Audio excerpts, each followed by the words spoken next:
నిన్న రాత్రి అమ్మవారి ఊరేగింపులో అమ్మవారిని చక్కగా దర్శనం చేసుకున్న తర్వాత మరుసటి రోజు పొద్దున్నే గంగమ్మ వీధికైతే వచ్చేసాను. సుమారు 7:30, 8 మధ్యలో అమ్మవారి ఊరేగింపు అంతా ముగిసి గంగమ్మ గుడి దాకా అయితే తీసుకొచ్చారు. అమ్మవారికి దున్నపోతుని బలి ఇచ్చి శాంతింపపరిచిన తర్వాత అయితే మన గంగమ్మ గుడి దగ్గర ప్రదర్శింపజేసి భక్తులకైతే దర్శనం ఇస్తుంది. Hello everyone, this is JB. You are witnessing JB's view. ప్రతి జాతరకైతే మా ఇంటి బయట ఇలా అంబిలైతే పంచుదాము.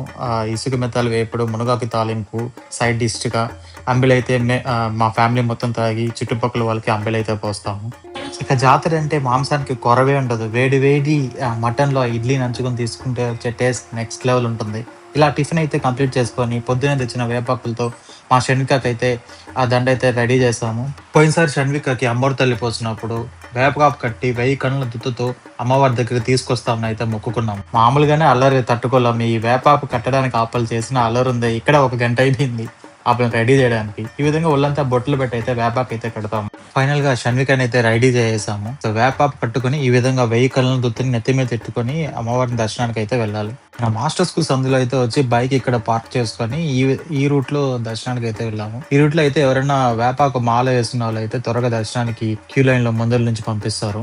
ఇక్కడ ఈ ప్రదేశంలో వేపాకు కట్టుకునే వాళ్ళకి ఒక సపరేట్ టెంట్ అయితే వేశారు.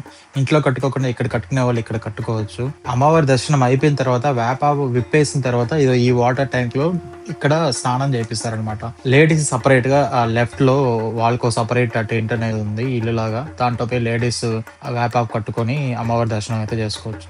వేపాకు కట్టుకున్న వాళ్ళకైతే నార్మల్ క్యూలో కాకుండా దేవుడి దగ్గర నుంచే ఇంకో క్యూ ఉంది. ఆ క్యూలోకి అయితే వదులుతారు. అక్కడి నుంచి మనం త్వరగా దర్శనం అయితే చేసుకోవచ్చు. మేము ఆ క్యూలోనే అందరికి వచ్చేసాము. ఈ రోజు ధన్షికను కూడా అమ్మవారి దర్శనం చేపించడానికి తీసుకొచ్చాము. మా చిన్ని పాప. టైం అయితే ఒక 9:30, 10 అవుతుంది. జనాలు చూడండి ఏ విధంగా ఉన్నారు. ప్రతి సంవత్సరం కొన్ని లక్షల్లో జనాలు అయితే ఎక్కడెక్కడి నుంచో మన సత్యవేడు అమ్మవారిని దర్శనం చేసుకోవడానికి అయితే వస్తారు. ఇదైతే నార్మల్ క్యూ నుంచి వెళ్ళాలంటే అక్కడి నుంచి చుట్టుకొని ఎక్కడి నుంచో ముందరికి రావాలి. ఆ వేపాకు గుడిసెలో అయితే అమ్మవారు అయితే వెలిచి ఉంటారు. ఇక్కడ చూడండి, ఎవడో పైకి ఎత్తి పైన కోడి పుంజులు ఉన్నాయంట. అందుకని పైన ఎక్కి మరి కోడి పుంజులు పక్కనకి ఇస్తున్నారు, అంటే అమ్మవారికి సమర్పించుకోవడానికి. మనం అమ్మవారి దగ్గరికి వచ్చేసాం. చూడండి, మన గంగమ్మ తల్లి, సత్యవేడు గంగమ్మ తల్లి దర్శనాన్ని మీరు వీక్షించండి, దర్శనం చేసుకోండి. ఈ జాతరకి మా అమ్మకి అయితే ఒక చీర కొనిచ్చాను. ఇదిగో అదే ఆ చీర. అమ్మవారి ముందు పెట్టి అయితే వేసుకుంటాను బాబు అని చెప్పింది. ఈ సంవత్సరం జాతర అయితే దర్శనం అయితే ఎక్సలెంట్ గా జరిగింది. చాలా బాగా జరిగింది. నిన్న ఊరేగింపులైనా సరే, ఈ రోజు పొద్దున ఇక్కడ గంగమ్మ తల్లి వెలిసిన తర్వాత అయినా సరే చాలా బాగా దర్శనం జరిగింది. ప్రతి సంవత్సరం క్యూ లైన్ లో కొట్టుకుంటూ దర్శనం చేసుకునే వాళ్ళం. ఈసారి అదేమీ లేకుండా చాలా బాగా జరిగింది. దర్శనం అయిపోయిన తర్వాత కొంచెం ముందరకు వస్తే ఇక్కడ అమ్మవారికి తెచ్చిన 1000 కన్నుల దుత్తును అయితే సమర్పిస్తారు. కొంతమంది ఆ దుత్తులో నెయ్యి దీపం అయితే పెడతారు. ఇంకొంతమంది అంబిలి పోసి అయితే అమ్మవారికి సమర్పిస్తారు.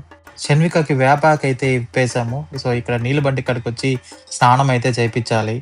స్నానం చేయించడానికి ఆపలు చేసిన అల్లరి ఉందే, మామూలు అల్లరి కాదు. ఒక విధంగా స్నానం చేయించి డ్రెస్ అయితే వేసాము. అమ్మవారికి టెంకాయలు కొడతాం అయితే మొక్కుకున్నాం. సో టెంకాయలు కొట్టే దగ్గరికి పోతున్నాం. మా నాన్న, మా బావ టెంకాయలు తెస్తారు.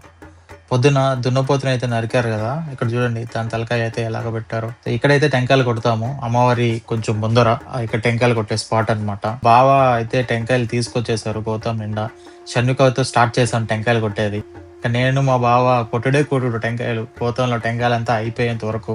మా ఫ్యామిలీ అంతా తలా కొంత చేసేసారు. అందరూ 2-3 టెంకాయలు కొట్టి అమ్మవారి మొక్కుని అయితే సక్సెస్ఫుల్ గా తీర్చేసాము. టెంకాయలు కొట్టిన తర్వాత కొంచెం ముందుకు వచ్చి ఈ విధంగా అట్టిపండు, ఊదొత్తి, కర్పూరం అర్పించి అమ్మవారిని అయితే మొక్కుకుంటారు. ఇక షాపింగ్ షూర్ అయితే చేసాము. మా షణ్విక ఫేవరెట్ పార్ట్. అన్ని బొమ్మలు కావాలి అమ్మగారికి, కానీ ఏది తీసుకోవాలో తెలియదు. తీసుకుని వస్తువులంతా అప్పుడే వాడేయాలి, మరుక్షణమే నాశనం చేసేయాలి, మళ్ళీ కొత్తది కొనుక్కోవాలి.